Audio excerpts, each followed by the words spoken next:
Look at him, 6'3", 227 pounds, one of the most physically intimidating heavyweight title contenders of his era. And Stevenson holding up. Good punches. And he's got him. Makusa supporters have suddenly gone. Defeat. Seems to have sick. Frank Bruno looked like a force of nature, all muscle, all power, the kind of man who could make even elite heavyweights think twice. But in front of him on the other side of the ring stood the most terrifying heavyweight on the planet. Mike Tyson, 22 years old, the undisputed world heavyweight champion, and a man who had made terrifying men look helpless. There's a left by Reddick, a left by Tyson. A quick right, Tyson with a left hand. Look at this, combination. Johnson, Tyson with a left hook, a right uppercut, down the on. And he'll stop the fight. Down he goes. And that night, for the first time in a long time, there was a sense in the air that something was different. Because Frank Bruno didn't look like another victim. He looked like trouble, and he was about to make Iron Mike work harder than anyone expected. On February 25, 1989, at the Las Vegas Hilton, the atmosphere was electrifying with a crowd of boxing fans like the city had never seen before. On one side of the ring was Mike Tyson, only 22 years old and already the undisputed heavyweight champion, after unifying the three main titles with 35 wins, 33 by knockout, and 0 losses. A boxer so dominant that some opponents were literally defeated even before the first punch was thrown. On the other side was Frank Bruno, 27 years old, the great hope of Great Britain, a hard-hitting boxer with a record of 32 wins and 2 losses, and surprisingly, all 32 wins had been by knockout. The whole world was watching, and for the first time in years, a serious question was hanging in the air over Las Vegas. Was Tyson really ready for this? By the time he reached this fight, Mike Tyson's life outside the ring was anything but stable. His marriage to Robin Givens had become a public spectacle. The arguments, the headlines, the breakup, everything was unfolding in front of everyone. Michael is, at the very least, intimidating. I think at times he can't control his temper. And that's a threat to me and my mother. There were times when Michael was incredibly abusive. Not physically, but verbally. I can't imagine anyone living with Mike Tyson, the one I know, without acknowledging that there's a problem. Around that same time, Tyson had also split from his longtime trainer, Kevin Rooney. Meanwhile, his business relationships were becoming increasingly chaotic as tensions rose around Don King and Bill Caton. It wasn't the same environment that had surrounded Tyson at his peak. The look still seemed dangerous, the aura was still there, but the structure around him was starting to crack. And Bruno saw it. He was completely convinced that this was his moment, and he didn't hold back when it came to saying it. I've been with him and I feel confident fighting him. He's a human being like you, a human being. He wears shoes, he wears socks. And as I say and keep repeating, I've been with him and I know him. I'm not gonna believe that he's invincible. He hurt his hand in a car accident. He's separated from his wife. His mind isn't on this fight. And I was already confident before all of this. And I think this is a great time to defeat Mike Tyson. He wasn't just talking, he really believed it. And that's what made the tension feel so different. Because no one in that stadium had any idea what they were about to see. The bell rang and Mike Tyson came out eager to finish everything quickly. Just 15 seconds after the start of the fight, before the audience had even taken their seats, Tyson knocked Frank Bruno down with a brutal right hand that sent the big Englishman to the canvas. Say he has the same disadvantage as a lion going against the zebra. And I'd have to agree. Let's see how quick he starts. Bruno tries to keep him off. Bruno showing that he's not afraid, hanging on. Bruno's already tagged with a right hand. And there goes Bruno for the first time in the fight. Bruno got back on his feet and immediately went into survival mode. He stuck close to his opponent and did everything he could to slow Tyson down. Has all the pride of England standing for him. He got tagged again by a right hand. He's trying to hang on to Mike and hit.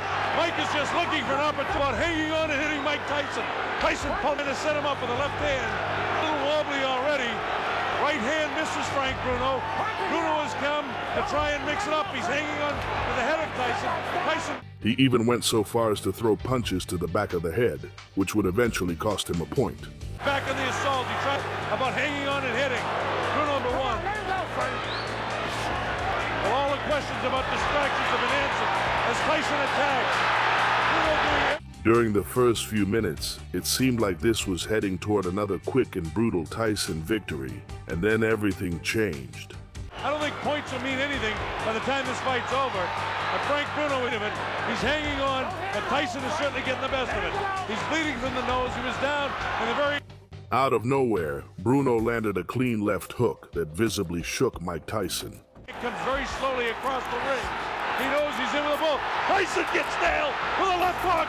Tyson looks wobbly as he attacks Bruno. Bruno continues to throw. Tyson was caught and wobbled. For a brief moment, the whole stadium fell silent. Bruno had just accomplished something few others had. He had hurt Mike Tyson, but instead of taking advantage of the moment, he hesitated just for a second. And against a boxer like Tyson, that was all it took for the opportunity to slip away. A shot by Frank Bruno. Tyson trying to fight back, and Bruno inside of 20 seconds to go in the round. Bruno is going to seem to have that fiery look in his eyes right now as he lunges for the challenger. It'll be interesting to see if he's like a wild man in round two. And it looks like he's ready to surprise Tyson by catching him in the first round. He's nailed again to that right hand in close. Tyson continues to come in. We wanted to take time to welcome all our friends in Australia. The round ended before the audience could fully process what they had seen, but rounds 2 and 3 told a different story. Tyson kept pressing forward, but now there was more caution in the way he approached Bruno. He had felt that left hook and was no longer treating Bruno like just another opponent. Exciting. It's hard to do that, but a special hello to Chris Myram, Sparks, our producer, his sister, who's also watching in them, and the chant from the better than 5,000 that are here cheering for Bruno to do something against Tyson. This round, which made us all think, well, that's what all was going to happen. But then Bruno suddenly caught Mike Tyson. And then to deliver that right hand to the head. Right now, the superior... But Bruno resorted to his survival plan. Grab on quickly, tie up his arms, use his size and strength to take away Tyson's leverage every time he got inside. Looks to throw the shot. Bruno was able to block that shot that time. Stand behind the head of Mike Tyson. Tyson attacks with a left of his own. He catches, he can't punch. Tyson misses wild with a... So far, the big heavy blow. Bruno's been able... It worked for a while, but Tyson was a different kind of heavyweight on the inside. The right hand catches Bruno. Left hook. Bruno looks ready to go. Now is when he's got to hang on. Tyson knows that he can catch up with Bruno right now. Bruno trying to keep him off. And the three. A lot of people didn't expect it to go this far. In fact, for the betting public, round 3 is an important round. It goes beyond round 3. There'll be a lot of happy people that pick 4 and above. Of course, this is the... Unlike most big punchers who lose power when the fight gets up close, Tyson could generate power almost out of nowhere, and his punches were still devastating. Around the world, we've seen a better fight than we expected so far. And your heart's almost with Frank to hope he can in such magnificent shape. Big, vicious body shot, taken right underneath the heart of Frank Bruno. That left hand and get a punch off. Mike catches him with a good left hook, and Bruno has the wherewithal to hang on to him. Both guys Tyson lightly did catch Tyson in the first round with a pretty good shot. Come on, punch it out. Every time Bruno got close to him and tried to neutralize him, Tyson found space for a short uppercut or a hook. Double with that jab. What he's satisfied to do, kind of power at him with his right hand. He's got to try and get on. Salt. Nothing there. Bruno is just kind of a stand-up guy, almost tailor-made for Tyson. A timing body shot. The height advantage that Bruno has, and that it's a question of time before Mike catches him. Listen, he hopes to win. He's got to let that right hand fly. There's a little bit more gain than Bone Crusher Smith in his fight. Little by little, the damage started to add up. By the middle of the fight, Bruno's left eye was swelling, his movements were slowing down, and the punches that had briefly shaken Tyson in the first round were now being thrown with less authority.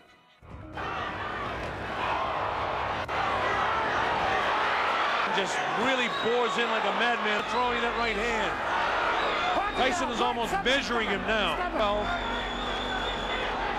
a lot of people didn't think we'd get to the fourth round, and then Richard Steele had to take a point away as well in the first round from Bruno for hanging on. Tyson was breaking him down little by little. During rounds 4 and 5, the pressure became overwhelming. Bruno right hand. That light. Oh, another right hand gets through. Come on, Percy, get out of there. Back, pull him back. Come on. Style that Bruno's fighting here. Bruno was doing a lot of things right, but every time he planted his feet and tried to trade punches, he gave Tyson exactly what he wanted. A tall, upright target in front of the most dangerous fighter on the planet. But Tyson doesn't get frustrated. He just goes about his business. Uppercut comes that time. Number 5. And Tyson attacks. Many a boxing observer never... Tyson started throwing brutal body shots, forcing Bruno to lower his guard and leaving his head exposed. Every time Bruno lowered his hands to protect his body, his head was left exposed, and every time he covered his head, Tyson would go back to hammering his body. There was no safe answer. Attempting to make a better fight of this than most people thought possible. He's lost every round about hanging on and hitting.